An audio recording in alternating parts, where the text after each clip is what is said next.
A catalytic converter can go bad for a tangled web of reasons, but the most obvious culprit is contamination.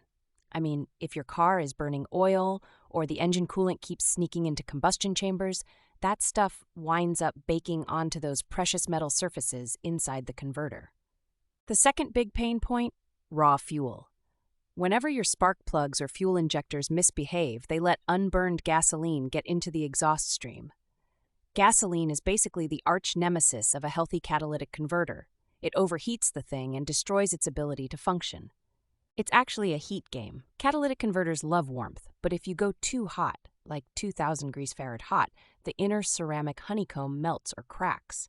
A cooked converter literally falls apart from the inside, and your exhaust gets way louder.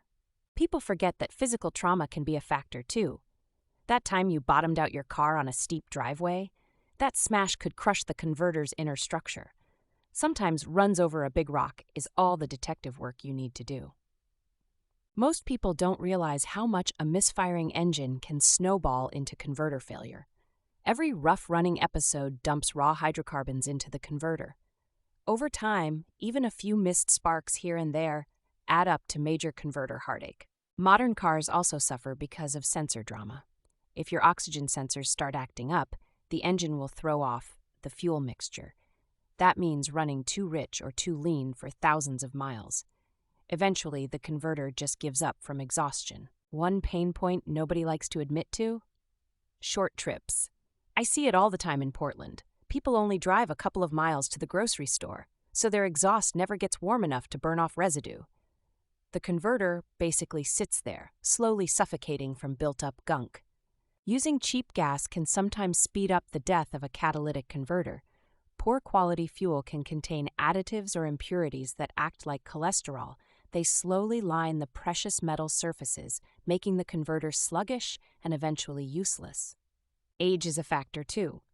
There's no perfect lifespan, but after 100,000 miles, every catalytic converter is fighting a losing battle. The metals degrade, the honeycomb weakens, and eventually it can't convert anything.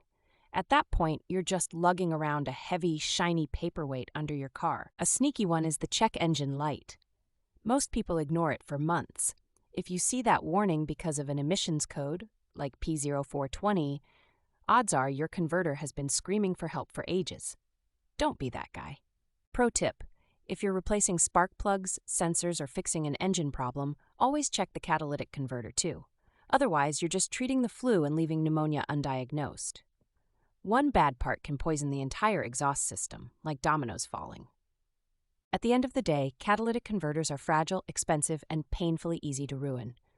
1 ounce of prevention, timely tune-ups, good gas, healthy sensors can save you thousands. The second you skimp, your car will tell you with either a roar or a very ugly repair bill.